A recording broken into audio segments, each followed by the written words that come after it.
So we've had this conversation so many times that I'm a little burnt out, but I'm gonna do it one more time.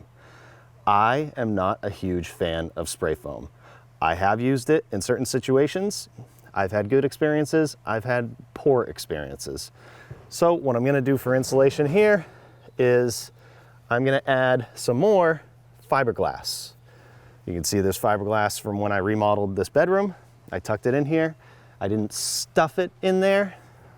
I just tuck it in there lightly because you need an air gap for this to work properly.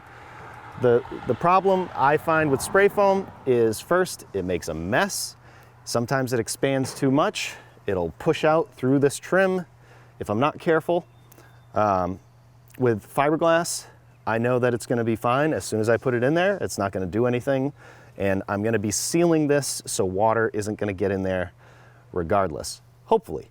So you can use whatever you want. If you wanna use spray foam, it's very common for small spaces like this to fill with spray foam.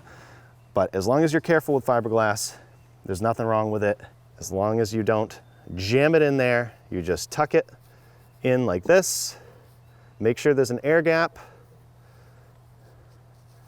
I like to rip off the excess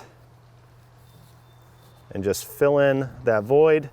And I'm actually gonna leave this old insulation because I think this is like a rock wool, which I think is pretty good stuff. And it's all been there for 60 plus years and it's fine. So again, it's up to you. This is what I'm doing. So I'm gonna fill all these voids with some more insulation.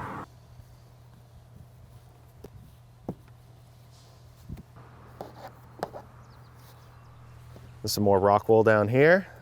I'm actually just gonna leave that in there because that's pretty good stuff. It's just a different material. But anywhere there's a gap, carefully tuck in some fiberglass. Tuck, don't jam. Tuck, don't jam, jam, tuck. Don't jam, tuck, don't jam. Buy spray foam if you want. I don't really care. This works for me. That's what I say all the time.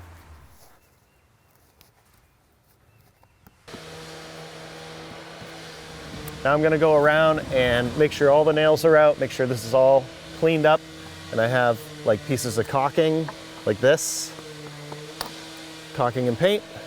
Make sure that's all cleaned up. Like that, all the way around. Make sure this rain cap is bent the right way. It doesn't get caught when I put the trim on there. All clear here.